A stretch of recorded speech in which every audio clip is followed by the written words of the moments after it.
Hi, welcome back. I'm Dr. Patty. Hi, welcome back. Dr. Angela here. And we hope you're doing pretty well, and we want to keep you feeling that way. Yes, we do. So today we're going to talk about how to prevent colds and flus and just how to prevent getting sick. So Dr. Angela, how was your week? I haven't seen you in a few days. It's kind of an intense week. Lots happening, and so all fine, but just a lot. And so with the balance, I noticed like it was really hard for me to get enough sleep, and just stress is feeling a little bit high. Yeah. Well, stress is really important, so it's funny that you should bring that up. I know. One of the things that we really need to work on to prevent getting sick is our stress management. So whatever that means for you, if it's a massage or meditation or deep breathing, but doing it consistently and regularly, not just kind of one-offs here and there. I think that's the most important part. And we're doing a series on anxiety as well, so check that out. But figure out what works for you. Is there anything else? For me, sleep is really important, and you did mention that. I often tell patients that we're born with sort of this like trust fund of reserves, and some people are just more robust than others. And I just am not that way. I've always had to be mindful of my health, and if I don't get enough sleep, then I definitely get sick. That's very true for me as well. If I start getting like 6 hours of sleep or something like that instead of 7 to 8 hours of sleep, I'll notice I get a sore throat pretty easily. Right? And then I also, what's very interesting is my outlook shifts. It's harder for me to maintain a positive attitude during the day when I don't get enough sleep, and then I get stressed and overwhelmed. So just paying attention to how these dots connect in our lives. Yeah, for sure. It's so easy if you're tired to feel more irritable, and stress management is impatient. I get road rage because I live in Los Angeles and drive through traffic, and I'm like, why do I think everyone is being a bad driver? Oh, I'm the one that is being irritable. Yeah. So as far as the sleep, make sure you're getting enough sleep, but make sure you're sticking to a routine. I know that you like to do some creative things at night sometimes, and we both struggle with just making sure we get to bed on time. Yeah. And then making sure you get whatever works for you, 7 to 9 hours. And then as far as the attitude, like you said, stress management is important, but positive mindset, how we filter the world. Yes, remembering our gratitude practices, whatever it is, if you journal, whatever it is you do to stay positive and think about the best. Yeah, because how we think affects our bodies. Absolutely. We don't always make that connection, but it does matter. Yeah, there is a field of science, psychoneuroimmunology, so they're connected. Absolutely.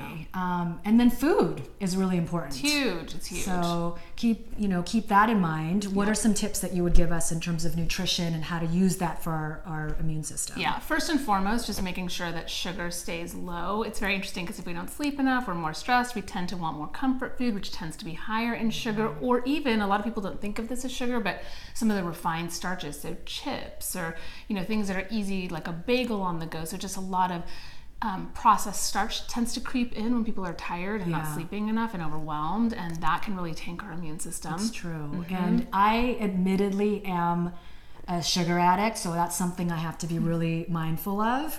One thing that works for me, because if I'm tired and busy and stressed, I tend to get more takeout, and even if it's healthy food, I tend to cook less. So I really try to be conscientious about batch cooking and keep nice sauteed vegetables, or like just some turkey meatballs or something in the fridge, or cooked salmon, so that I can come home and not get takeout and just sort of cook those up and have something ready to go.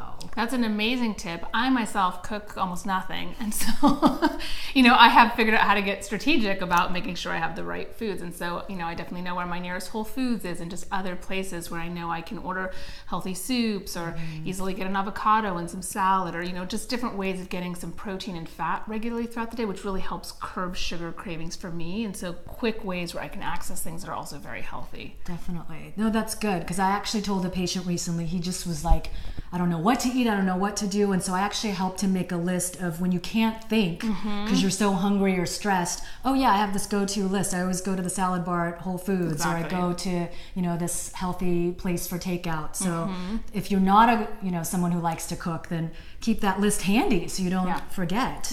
And then as far as things you can take to prevent getting a cold, I really like just plain old-fashioned OG vitamin C. It's a great thing to take. That really, I don't use it as much for actually treating, but I do use it for prevention. Yeah, it's so effective. Definitely. And it's easy to find. You can get it anywhere. Lots of forms. Yes. I used to, in my younger days, travel to New York a lot to go see my friends. And New York is just buzzing, and it really is the city that never sleeps. And I was really nervous about getting sick.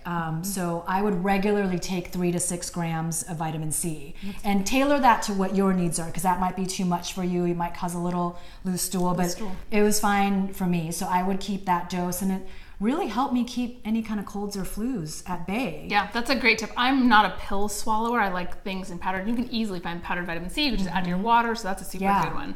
I also like just the basics, like, you know, having regular probiotics. So eating foods that are rich in probiotic, but also taking probiotics. So keeping gut immunity balanced can really help prevent us getting sick. Our gut is involved in 70% of our immune system. Absolutely. We don't think of it, but yeah, it's huge. And then the other one is like vitamin D. Like, most of us are indoors. We're just not outside playing enough. And so we get really deficient in vitamin D. And then when our vitamin D levels are too low, we, you know, can get sick a little bit easier. So that's a really good thing to do, especially rolling into the fall, or when we have less sun, or if we're going to be outside less. That's good, because you don't often think about vitamin D as an immune support. Yes. So everyone has heard about vitamin D, and we know that we should be taking it, but we don't realize, I forget that it's really for our immune system. Yeah, absolutely. Yeah. And then another one, just, you know, kind of back to that like sweet craving thing, I really like a lot of the elderberry syrups. Oh, yeah. It tastes yummy. I get the sugar-free kind, the glycerin syrup kind of thing, and then just the alcohol-free. They also have a sugar-free one too. Oh, I didn't know there was sugar in it. Some of them have sugar or honey, so pay attention to those labels. Yeah, definitely. I didn't even know that, so that's good to know. Yeah, and so just because we're not wanting to tank our immune system with that sugar, but then elderberry is really antiviral, so a lot of the common colds that we get are viruses, and so it's just kind of like a fun thing that tastes good to me, that keeps my immune system strong and keeps viruses away. Yeah, that's really good. And it's good for kids too. You can take it, you know, give it to little kids. So hopefully you found these tips and natural treatments helpful. Keep healthy and take good care of yourselves, and just remember that it's really what you do before getting sick. It's easier to prevent something than it is to try to heal it once you're actually already sick. So keep that in mind. And we are going to post a video on what to do if you do actually get sick. So yes, but let's try not to get sick. Yes. So do stay tuned for that in case it happens. And thank you so much. And come back anytime and subscribe to our channel and watch our videos. Share the videos if you found them helpful. Yeah, we're going to put a lot more information for you guys in the description box too. So if you want specifics that we've been talking about, you can look in the description box for that. And we'll see you back here soon. Thanks for watching. Take good care.